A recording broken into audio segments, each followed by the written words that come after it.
Ako personally, wala akong tutol except kung merong constitutional issue na involved. Wala akong tutol sa pag-preside ni Senator Chis Escudero. Bagamat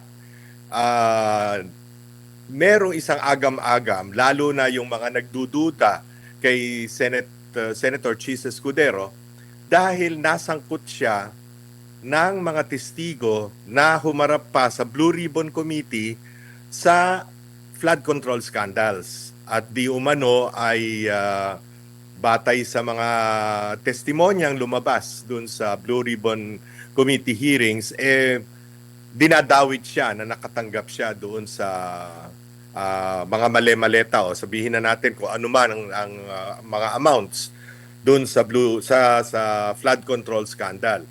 Na ibig sabihin, kung ikaw ay merong sword of Damocles ang Malacanang sa ibabaw ng iyong ulo, no, na pwede kang ma-pressure. Yun ang nakakatakot kung hindi panatag ang loob ng iba kay Senator Chis Escudero. But in fairness to the person, naging patas, naging fair ang kanyang handling so far nitong impeachment trial.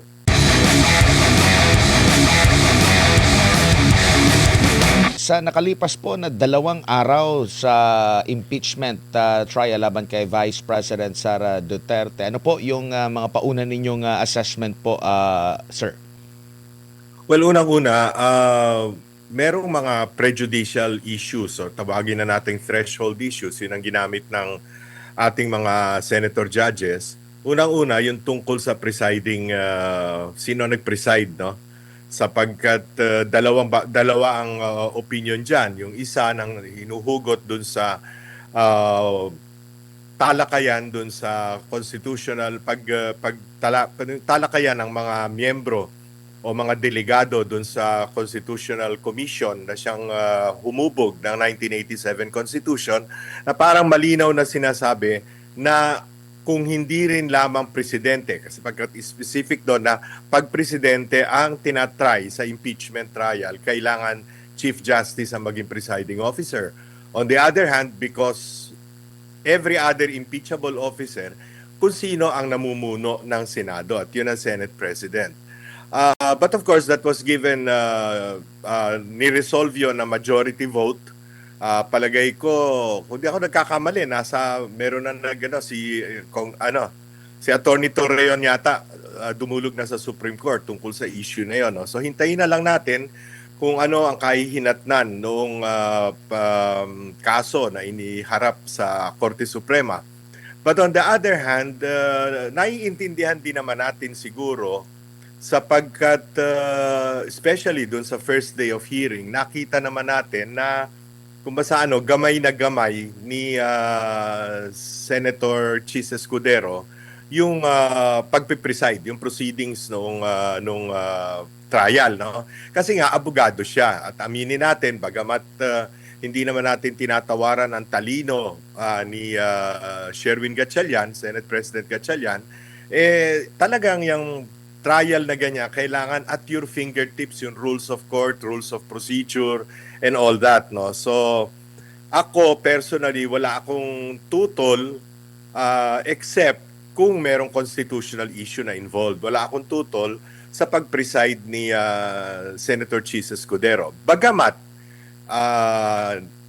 merong isang agam-agam, lalo na yung mga nagdududa kay Senator Chis Escudero, dahil nasangkot siya ng mga testigo na humarap pa sa Blue Ribbon Committee sa flood control scandals. At di umano ay batay sa mga testimonyang lumabas dun sa Blue Ribbon Committee hearings, dinadawit siya na nakatanggap siya doon sa mga mali-maleta o sabihin na natin kung ano man ang mga amounts doon sa flood control scandal. Na ibig sabihin, kung ikaw ay merong sword of Damocles ang Malacanang sa ibabaw ng iyong ulo, no, na pwede kang ma-pressure. Yun ang nakakatakot kung kung hindi panatag ang loob ng iba kay Senator Chis Escudero. But in fairness to the person, naging patas, naging fair ang kanyang handling so far nitong impeachment trial. Opo, and doon po naman sa threshold, no, sa pag convict na sa isang impeachable official, wala na po ba tayong dapat na pag-usapan doon? Kasi sa unang araw nagbigay na ng pahayag ang mismong presiding officer. Sa ikalawang araw na raise ulit pero same pa rin yung paninindigan, Sir Lito. Yeah, palagay ko malinaw 'yon, ano, sapagkat talaga namang wala namang mahirap namang kung sinasabi nila na yung forthwith dati maraming interpretasyon, ito mahirap na i-interpret mo kasi malinaw, 2/3 of all the members of the Senate to convict. So kung wala ka nung 16 out of 24, no? Sapagkat maliba kung mamatay ang isang senador, mag-resign o di kaya itanggalin, i-expel ng Congress, na Senado, na kailangan din ng 2/3 vote to expel, mananatiling 24 members ang Senado. Kaya yan nakakulong, kaya yan nagtatago, whatever it is, the fact is they are still senators, no? So, idulog man yan ng prosecution o ng kung sino man sa Korte Suprema, palagay ko, malinaw sa ating mga senator judges na they have to comply with the 16 number to convict. Opo, and dapat na bang mahinto itong mga debate ukol dito kasi hanggang ngayon meron pang nabubuhay ulit na mga debate mula pa rin sa mga sinasabing legal luminary experts ukol po dito, Sir Lito. Parang alam mo yung parang merong silang mina-mindset nila ang taong bayan para dito, para sa mga tangka sa hinaharap ba? Alam mo Admar, all of what we've been seeing is mindsetting, no, on the part of the prosecution. Mula pa doon sa mini trial, di umano, o tinatawag na mini trial doon sa Justice Committee. Makikita mo halimbawa yung tula ni ni Congresswoman Jervil Luistro.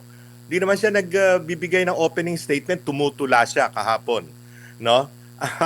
Na para bang hindi niya ina-address yung mga senator judges. Ang ina-address niya yung gallery, wika nga, she was speaking to the gallery. And in this case, the gallery was not the 200 people inside the Senate session hall, but the people who were watching on television, in their cell phones, lahat-lahat ng nakikinig sa radyo, sa teleradyo, yun ang kanyang ina-address. So lahat yan propaganda. Pati yung pagsuot ng pula nga, sabi ng isang kaibigan ko, bloodbath red ang suot ni Congresswoman Luistro, no? Na para bang talaga makikita mo lahat sila, no? Even yung ngayong araw na ito, no? Parang ang ina-address nila yung gusto nilang kunin na siraan si Vice President Inday Sara without bothering about no, the niceties of a trial, no? Dahil ang laban nila rito, kung hindi rin nila mako-convict, sisiraan nila ng sisiraan, no? Kaya yun ang kanilang punto de vista. As compared to yung abogado, yung lead lawyer, si attorney Sheila ba yun? Season, no? Na nakita nating very straightforward, very businesslike, no? Para siyang nasa korte at pinasok niya isa-isa yung mga gusto niyang ilantad sa senator judges at from the senator judges to the public. Very businesslike, no? Dapat ganun eh. Ang kaso nga, ang intensyon ng kabila ay propaganda more than anything else. Opo, at ito rin yung tila kapansin-pansin at nag-o-object dito yung sa panig ng depensa kasi may mga laging mga opening statement bago pa man ang pagpe-present, meron agad na mga parang alam niyo yung meron pang mga komento, dagdag, Sir Lito. Tama, yung kanina, yung kay Congressman Lawrence Defensor ng Iloilo, no? Kailangan pa ba ng pasakalye tatawagin mo lang yung witness at tatanungin mo kung ano yung kanyang kaalaman tungkol sa kaso, bakit kailangan pang pati yung sa Tacloban na barilan, pati yung kung ano-anong, you can see na talagang this is they're trying to condemn, no, the vice president in the public mind, no, because one, baka natatakot sila hindi nila kayang makuha yung 16 na number of votes to convict. Or pangalawa, kung ganun, magpakaganon man, ang kanilang other option ay siraan ng siraan si Vice President Inday Sara in the hope na bumaba ang kanyang popularity o pagtanggap sa kanya ng taong bayan, ang simpatya ng taong bayan sa kanya para sa darating na halalan naman sa 2028.